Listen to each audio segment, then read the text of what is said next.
8. अर्श, आपको वो एपिसोड शायद याद होगा जो हम लोगों ने दाग शाही ग्रेवयार्ड में किया था। जी, चंडीगढ़ शिमला हाईवे वाला। चंडीगढ़ शिमला हाईवे वाला जी। दाग शाही ग्रेवयार्ड का जब हमने किया था तो मुझे एक कैरेक्टर जो था आपके साथ, मुझे अगर आप याद दिलाइएगा तो मुझे बड़ा बड़ा फैसिनेटिंग लगा था। वो कैरेक्टर थे जो जिनके घर पे लोग हनुमान जी के साधक थे। विक्रम सिरोही वाला। विक्रम जी जी जी बिल्कुल जी। विक्रम जी वाले। और उनके बारे में शायद हम लोगों ने बड़े डिटेल में बातचीत भी करी थी। उसके बाद हनुमान जी का जब एपिसोड किया था तब भी उनका जिक्र हुआ था हनुमान जी का। उनके बारे में आपने बताया था कि उनके घर के अंदर एक बहुत विशाल एक हनुमान जी की मूर्ति है, बहुत बड़ी, वो मतलब साधना वगैरह करते हैं। और 10 फीट आप मान के चलो, कमरे में 10 फीट के हनुमान जी की मूर्ति।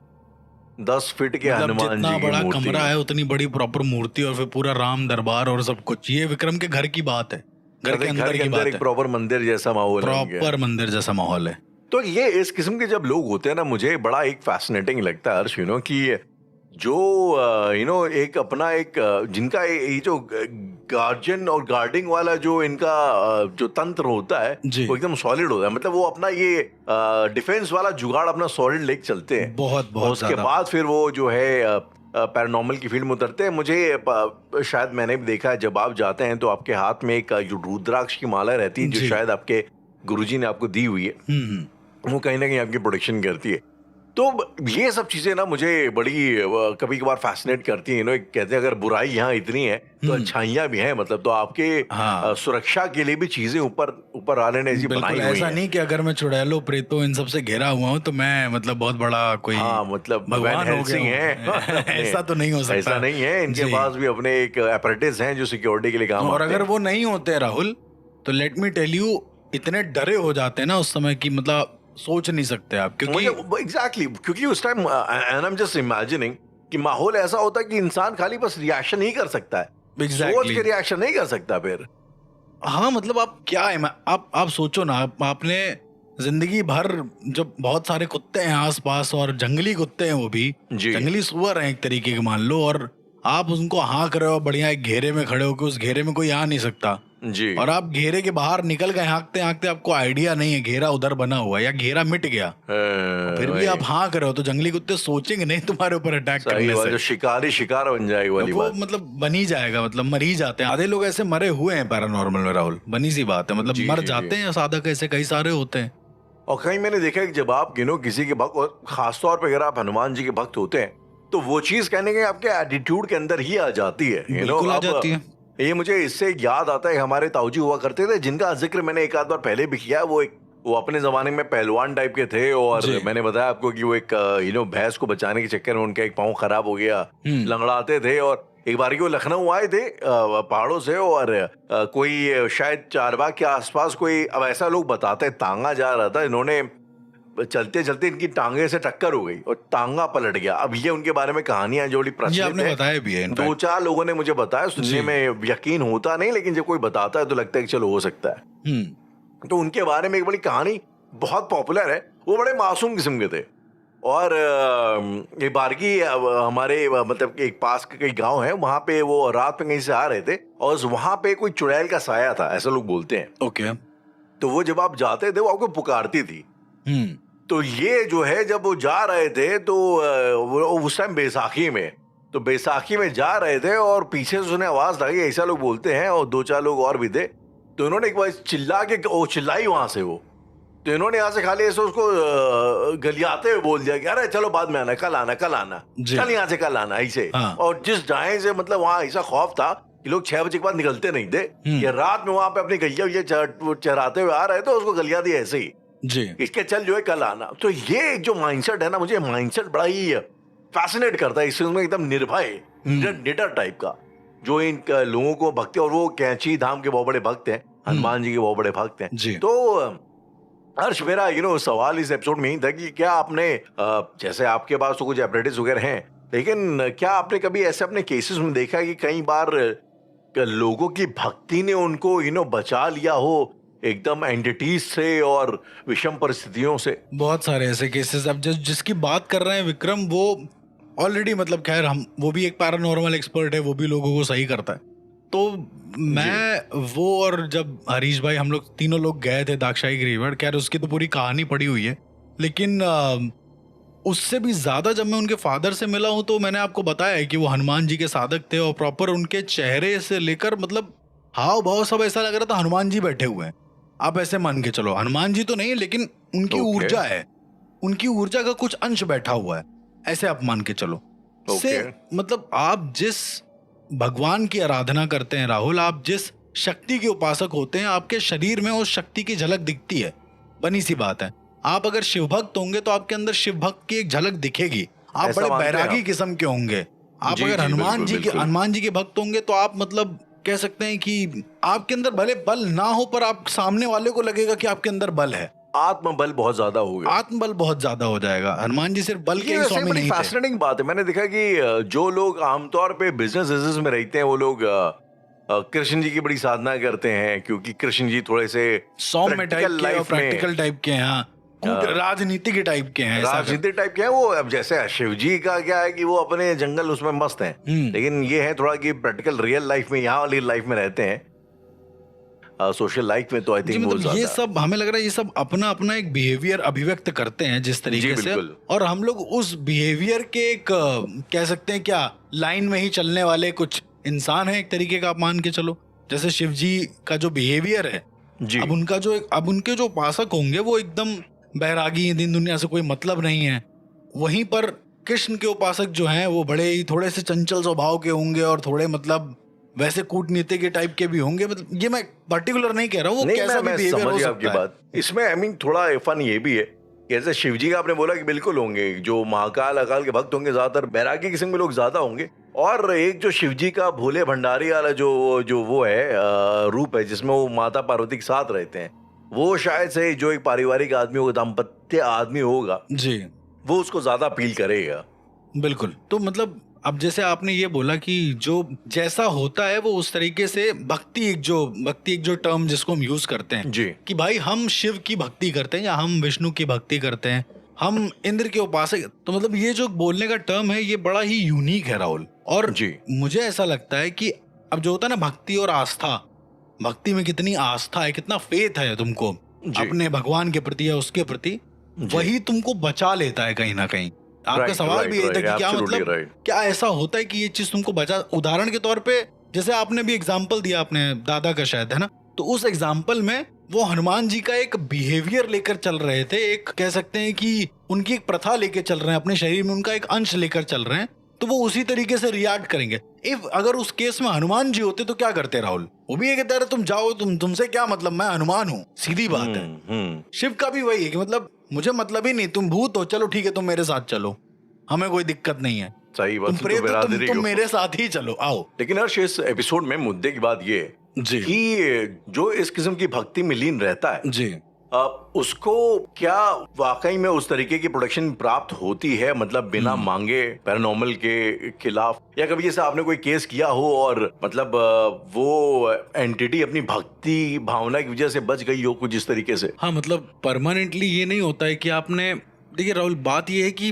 भक्ति का मतलब ये नहीं कि तुम कुछ मांगो उससे और फिर वो तुम्हें मिले और तुम्हारी भक्ति साकार हो गई। हाँ, मैं वो कह भी नहीं रहा हूँ, ठीक है। तो मतलब बहुत सारे ऐसे साधक को मैं जानता हूँ जो कुछ नहीं मांगते बट उनको मिलता है जी, और जी, वो मिलता जाता है। मैं अपनी जिंदगी में कुछ ऐसे पॉजिटिव साधक को भी जानता हूँ जो सिद्धि इसलिए नहीं करते हैं कि उनको दर्शन करने हैं, वो इसलिए करते हैं क्योंकि उनको सिर्फ आभास करना है कि ऐसी भी चीजें एग्जिस्ट करती हैं, क्यूरियस माइंड टाइप, और वो बड़ी इज्जत करते हैं। वो चाहते भी नहीं कि वो उनको देखें, उनका बस ये मानना है कि भाई वो है कि नहीं। और फिर क्या होता है, बड़े ही सरप्राइजिंग तरीके से वो सिद्धियां अपना असर करती हैं। क्योंकि देखो राहुल, उनको जब तुम निस्वार्थ भाव से एक तरीके से सिद्धि हो गई या भगवान हो गए, कुछ भी हो गए, उनको अगर तुम निस्वार्थ भाव से एक बार को चीजों को करोगे ना, तो वो तुमको वैसा रिजल्ट देंगे, मतलब वो तुमको उतना ही प्यारा रिजल्ट देंगे, मेरा ऐसा मानना है। तो क्या ऐसा पॉसिबल है अर्श कि कोई इंसान हो जो कि बड़ा भक्त हो और मतलब भक्ति करते करते उसके बिना जाने उसे कोई सिद्धि प्राप्त हो गई हो? Is it a possibility? ऐसा हो सकता है? ये पॉसिबिलिटी हो सकती है, बहुत बड़ी पॉसिबिलिटी है कि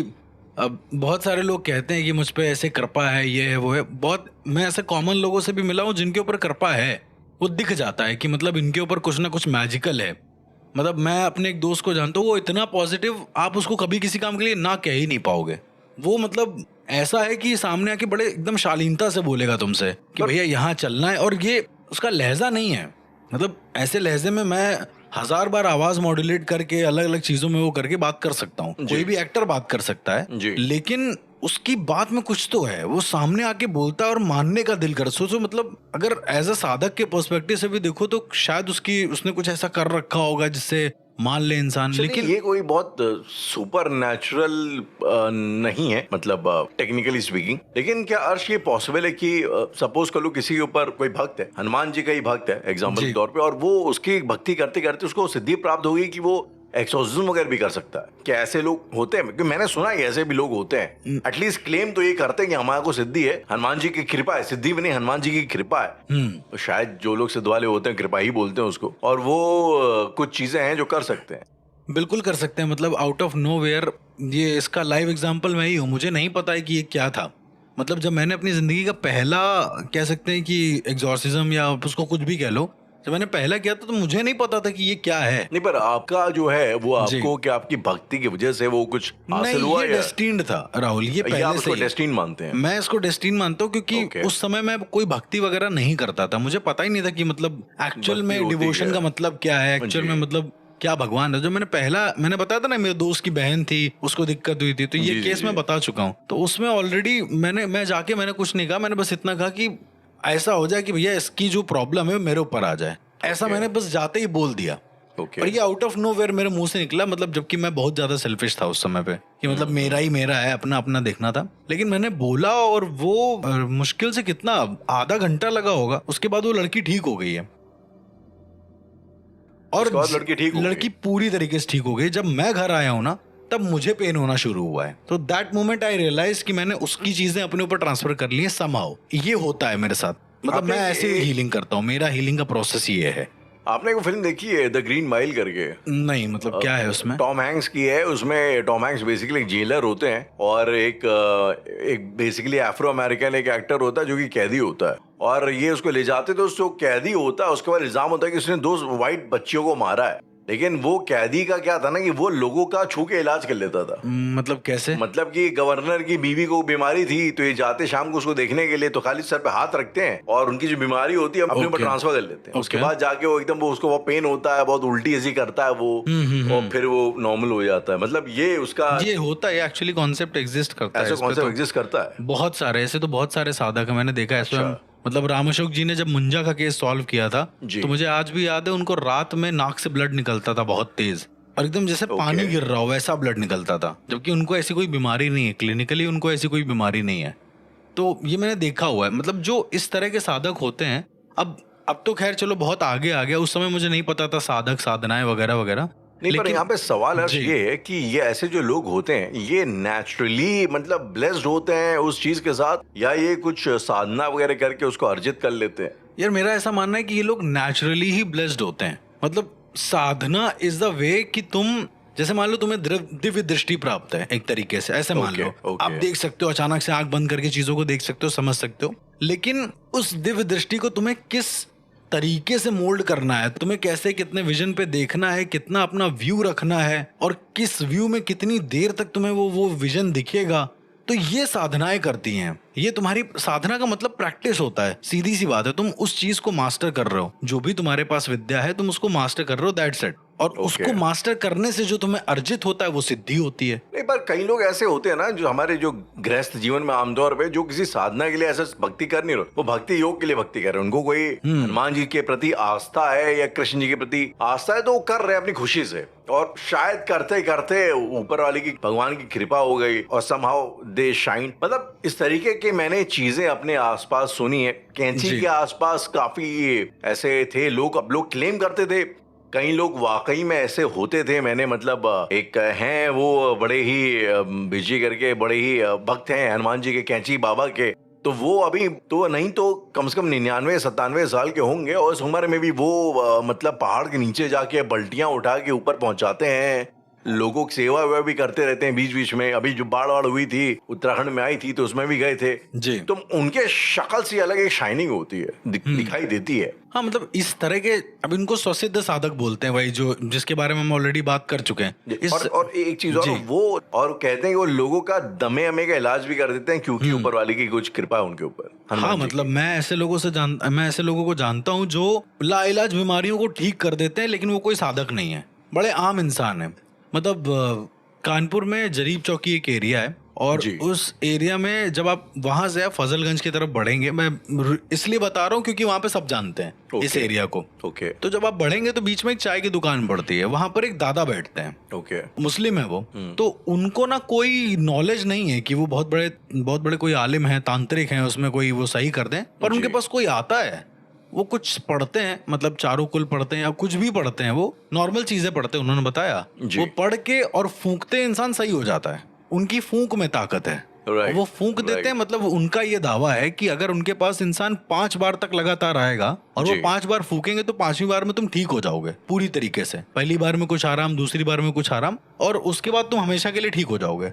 यदि तुम्हारे ऊपर कोई प्रेत बाधा है तो अच्छी चीज ये है कि अगर किसी के ऊपर कोई जिन जिन्नात लगा होता है तो ही वो देखते हैं, एल्स वो बोलेंगे नहीं कि वो कौन है, वो चुपचाप से बैठे रहेंगे। मतलब वो पैरानॉर्मल किस्म की समस्याओं का समाधान कर देते हैं। हाँ मतलब आउट ऑफ नोवेयर जब मैंने उनसे उनके बारे में पूछा तो उन्होंने कहा बेटा मुझे नहीं पता मैं कैसे करता हूँ। मैं जैसे आम इंसान क्या करता है, एक मुस्लिम फैमिली में क्या करेगा कि वो चारों कुल पढ़ेगा, आयतल कुर्सी पढ़ेगा, पानी में फूकेगा, दे देगा कि लो बेटा पी जाओ, इससे सब ठीक हो जाएगा। 90% नहीं होता है, बहुत कम होता है कि किसी का अगर बहुत स्ट्रांग वो एक कन्विक्शन पावर या एक तरीके का उसका बोलना है तो ही हो सकता है, लेकिन इतनी जल्दी कोई पोजीशन नहीं ठीक कर सकता कोई इंसान ऐसे। तो ये इंसान बस केवल नॉर्मल पोजीशन करते हैं, फूंकते हैं, इंसान ठीक हो जाता है। तो इनका कहना है इन्होंने कोई गुरु से नहीं सीखा, कोई कुछ नहीं, जो है ऊपर वाले की देन है, और ये बचपन से उनके साथ। मैं जितने भी ऐसे साधकों से मिला हूँ, जूनागढ़ अखाड़े में जो हनुमान जी के साधक थे उनसे मैं मिला। वो जो मैंने आपको एक मंदिर के बारे में बताया था ना, जो हनुमान जी का मंदिर, जहाँ मंदिर के अंदर पेशेंट को घुसेड़ दिया जाता है, बंद कर देते हैं, फिर वो हनुमान जी मार लगाते हैं अच्छी खासी, फिर पेशेंट बाहर आता है। जी वहीं पे तो वहां पर एक बच्चा है, वो ठीक करता है लोगों को। लोग आते हैं पोजीशन वाले कोई भी, तो पहले कह देता है कि तुम दोनों बाहर जाओ, तुम अंदर आओ। जो पोजीशन वाला होता है उसको अंदर बुलाता है बिना तुम्हारे बताए। और फिर उसको जो है मंदिर के अंदर डाला जाता है। तो ये तो स्वसिद्धि हुए ना, मतलब एक बच्चा किस हद तक सिद्धि कर लेगा उसको, जब तक, अब जैसे मैं अपनी बात करूं तो मुझे जब तक नहीं पता था कि सिद्धि साधना क्या होती है, मैं कर रहा था, मुझे जो समझ में आ रहा था मैं करे दे रहा था, लेकिन उसके दुष्परिणाम भी है। मतलब जो स्वसिद्ध साधक होते हैं उनको कुछ ना कुछ दुष्परिणाम भी झेलने पड़ते हैं, सिर्फ सब अच्छा नहीं होता उनके साथ, बुरा भी होता है। अब उन्होंने किसी को ठीक कर दिया, कुछ कर दिया, तो उसके भी दुष्परिणाम उनको मिलेंगे, क्योंकि उन्होंने यूनिवर्स के साथ एक तरीके का डिसबैलेंस किया है। अब ये नहीं कह सकते कि गलत किया है, लेकिन कुछ ना कुछ किया, तो उसके साइड इफेक्ट तुम्हें देखने पड़ेंगे। सिद्धि और साधना की वजह से जब कोई इंसान, जैसे मान लीजिए मैंने किसी चीज में इंटरवीन करा, आके कोई पोजीशन हो रहा है उसको मैंने सही करा, तो सिद्धि और साधनाओं का मेन काम तो यही होता है कि वो यूनिवर्स के लॉ को चेंज नहीं होने देती हैं। उनका ये होता है कि मेंटेन कर लेंगी, मतलब जितनी एनर्जी उसने ली होगी उतनी इधर से दे देंगे तो सब मैनेज हो जाएगा, बैलेंस हो जाएगा। तो उस तरीके ये सब सिद्धि साधना और जो तरीका होता है, तंत्र मार्ग होता है, उसको समझने का ये एक बहुत जरूरी वो है। वरना तो ऐसे तो बहुत सारे आपको मिल जाएंगे लोग जो जन्मजात ऑलरेडी उस चीज के लिए होते हैं, स्वसिद्ध टाइप के होते हैं, उनको विजन्स आते हैं। मैं कई ऐसे लोगों से मिला जिनको विजन आते हैं, पर बड़े, अब जैसे मुझे एकदम एक्यूरेट आते हैं। वो क्यों आते हैं? क्योंकि उसका रीजन है चीजों को समझना, सिद्धियों को समझना। लेकिन कुछ ऐसे लोग हैं जिनके विजन बड़े अब्रप्टली आते हैं। अब उनको यदि कोई गलत इंसान मिल गया तो फिर वो दरबार लगा के बैठ जाएंगे। मतलब मैं किसी दरबार वाले को नहीं बोल रहा हूँ, समझ गया जी, जो आउट ऑफ नोवेयर जो अंधविश्वास फैलाते हैं वो उस तरीके से बैठ जाएंगे कि मेरे पास ये है। मुझे ऐसा लगता है कि हम लोग बार बार इस चीज को यार डिस्क्लेमर या जस्टिफाई क्यों करें कि ये यार कोई एक है और वो पाखंडी है या जो भी है। एग्जैक्टली। ये जो हमारी ऑडियंस है वो समझे यार, उनको मानना है माने, नहीं मानना ना माने, आपका डिस्क्रिप्शन है भाई, अपने विवेक से काम लीजिए। अच्छा, और अगर बात करें भक्ति की तो एक चीज और मेरे जहन में आती है, ये हमारे कई घरों में ना एक चीज बड़ी इस्तेमाल होती है जी। फॉर एग्जाम्पल बचपन में मुझे मिला था एक हनुमान रक्षा कवच आता था, तांबे की शीट पे हनुमान जी का यंत्र टाइप का बना करके वो दिया। कई सारे अलग अलग यंत्र आते थे, कई सारे यंत्र होते हैं, मतलब एक गायत्री यंत्र भी होता है, धन लक्ष्मी यंत्र होता है जो अक्सर लोग घरों पर लगाते हैं, एक हनुमान रक्षा कवच भी होता है जी। तो उसको भी दिया जाता है कहीं अगर किसी में ऐसे कोई भूत बाधा वगैरह टाइप की कोई चीज हो तो। अर्श, ये जो चीजें होती है ना, ये हनुमान रक्षा कवच हो गया, चाहे कोई गंडा तावीज हो गया, लोग वगैरह बांधते हैं, तो इन सब की क्या पोटेंसी होती है? मतलब क्या ये वाकई में इतने इक्विप्ड होते हैं कि वो मतलब किसी पैरानॉर्मल एंटिटी से हमारी रखवाली कर सकें? मतलब मेरा ऐसा मानना है कि ये पूरा का पूरा डिपेंड करता है कि आपने कवच लिया कहाँ से है, उसके मैकेनिज्म को सिद्ध करा किसने, उसके तंत्र को सिद्ध करा किसने जी। और उसमें किस तरह के मंत्रों का उच्चारण है। ओके। कई बार ऐसा होता है कि जैसे ये वही वाला हाल है राहुल कि 10% पे मान लो हमने हनुमान चालीसा या बजरंग बाण का उसमें पाठ किया हुआ है, उसको बजरंग बाण से चार्ज किया हुआ है एक तरीके से, और बजरंग बाण को मैंने उसमें 108 बार बोला है, ठीक है। ओके। अब उसका इफेक्ट एक समय तक ही रहेगा, लेकिन एक और यंत्र है जो सेम यंत्र है, उसको मैंने कम से कम 1008 का जप किया है। बात ये कि आप जितना जप करोगे ना वो चीज उतनी ही ज्यादा स्ट्रांग हो जाएगी। इसीलिए जब आप यंत्र वगैरह लेते हो तो लोग बताते हैं कि तुम भैया इतने इतने जाप करना रात को बैठ के। होता है ना कि उसका एक प्रॉपर एक नियम होता है यंत्र के सामने पूजा करने का है, उसको रखने का जी। तो उस नियम को कंटिन्यू करना होता है, क्योंकि अगर आप नियम नहीं करोगे तो मतलब आउट ऑफ नोवेयर वो यंत्र अपने आप काम करना बंद कर देगा। ये वही है ना कि आपने एक सीमित ऊर्जा दी है एक यंत्र के अंदर, तो वो उतनी ही टाइम तक वो ऊर्जा चलेगी। अब किस साधक ने कितनी ऊर्जा के लिए उसमें कितने मंत्र जाप करे हैं ये उसके ऊपर डिपेंड है, ये साधक के ऊपर कंप्लीटली डिपेंड है कि वो किस तरह से मंत्र को सिद्ध करके आपको दे रहा है। अगर मान लो ये सिद्ध हो, मैं उस सिचुएशन सिनेरियो की बात कर रहा हूँ, तो उस केस में आपका ये मानना है कि ये चीजें लोगों को बचा सकती हैं? बिल्कुल बचा सकती, बचाया है लोगों ने। मतलब आज भी अगर हम लोग पूजा हवन करते हैं तो उसमें क्यों बनाते हैं हवन कुंड, क्यों उसमें प्रॉपर रोली से और आटे से प्रॉपर एक बनाया जाता है घर टाइप का, उसका रीजन यही है कि जब आप यंत्र में प्रॉपर किसी तरीके की चीजों को बुलाते हो, आवाहन करते हो, तो काफी देर तक रहती हैं, वो आसपास रहती हैं। आपने अपने किन्हीं केसेस में ऐसा कभी महसूस किया होगा कि किसी घर में हनुमान कवच था या कुछ भी था तो उस वजह से कुछ हेल्प हुई है या उस घर की वाइब थोड़ी बेटर है? या कर्ण पिशाचनी वाला केस जो मैंने आपको बताया था जी, टीटी वाला जो टिकट कलेक्टर वाला केस था जो बहुत फेमस था केस, और उसमें तो इंसान तो अभी भी कोमा में है, लेकिन उनके घर में नरसिम्हा कवच आज भी रखा हुआ है। नरसिंह भगवान का जो कवच है वो रखा हुआ, और वो लोग उच्चारण करते हैं उग्रम वीरम महाविष्णु जलंतम सर्वतोमुखम। तो कहने का मतलब ये है कि ये लोग जिस तरह से मान रहे हैं इन चीजों को कि चीजें हम पे, अब ये आप इनकी आस्था कह लो या आप इनका भरोसा कह लो, आप कुछ भी कह लो, लेकिन एटलीस्ट वो सारी चीजें करने से इनके साथ कुछ पॉजिटिव हो रहा है, ये बात फैक्ट है।